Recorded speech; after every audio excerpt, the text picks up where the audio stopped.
आपण आमदार होऊ द्या, सरपंच होऊ द्या, पंचायत समितीचा सदस्य होऊ द्या, जिल्हा परिषदचा सदस्य होऊ द्या, हित पदाधिकारी होऊ द्या, आपल्या डोक्यात ती पद घुसून घेऊन आला.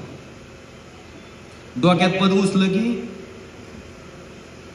आपल्याकडे बघितल्यावर खासदारासारखं वाटतंय का कुठल्याही अँगल.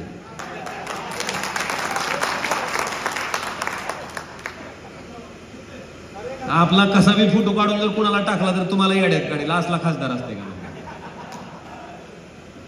पांढरे कपडे म्हणून घालीतच नाही, त्या पांढऱ्या कपड्याला बघूनच लोक जवळ येत नाही, त्याला आपलं वाटतच नाही.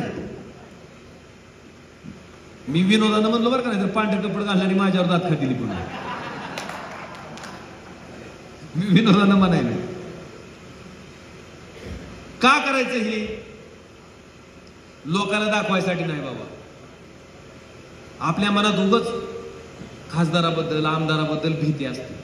आपल्याला वाटतं ही माणसं म्हणजे कोणतरी मोठे आहेत का. अरे आम्ही तुमच्यासारखं जाऊ की. तुम्ही मतं टाकली म्हणून खासदार, तुम्ही मतं टाकली म्हणून आमदार, तुम्ही नाही मतं टाकल्यावर. बरं आमदार झाल्यावर कधी तुम्हाला असं कळालं का त्या आमदाराला 2 शिंग आली म्हणून. होय, खासदार झाले त्याला शिपूट आलं एक तुमच्यापेक्षा इकडे. ती डोक्यात घालून घ्यायचं नाही का. कायम स्वरूपी जाणीव ठेवायची की इथल्या पुढं बसलेल्या प्रत्येक माणसानं तुझ्यासाठी एक एक मत अक्षरशः भीक मागून जमवलेलं आहे. त्या मताची किंमत, त्याच्यामुळं तू खासदार, त्याच्यामुळं तू आमदार, ही कायमस्वरूपी मनात ठेवून त्याच्यासाठी झटायची भूमिका ठेवायची, त्याच्या अडचणाला पडायची भूमिका ठेवायची. बाबांनो, कधीच कमी पडणार.